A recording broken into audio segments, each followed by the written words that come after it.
As a young girl, I found myself in, kind of growing up in a concrete jungle without much exposure to nature. But I always had a desire to be with animals in the plant world.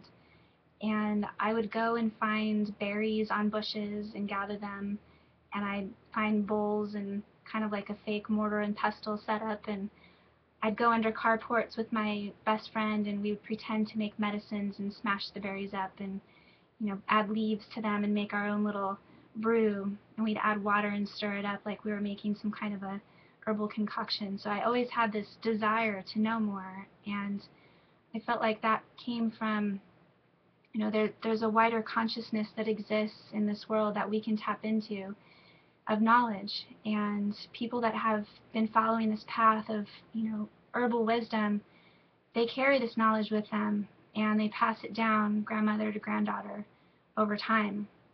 And I've always had a draw to that there's this magic and mystery that goes on in the world, that there's something underneath everything that nobody talks about, and is kind of this unseen magic that holds it all together.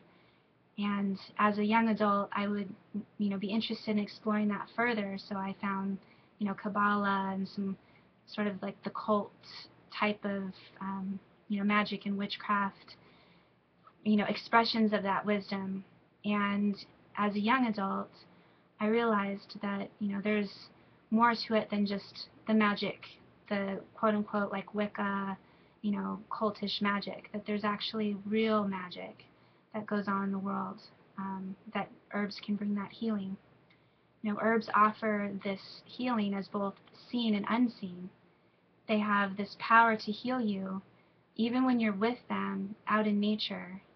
What they do is they offer this abundance, always offering this abundance to humanity and to animals, that they have these chemical constituents that we can name and we can bottle and we can put in a pill, but beyond that, there's the balance that they offer, reminding us that we are interconnected, that we are part of this whole world web of life, that all of the human beings, all of the animals, all of the trees, the flowers, everything is connected.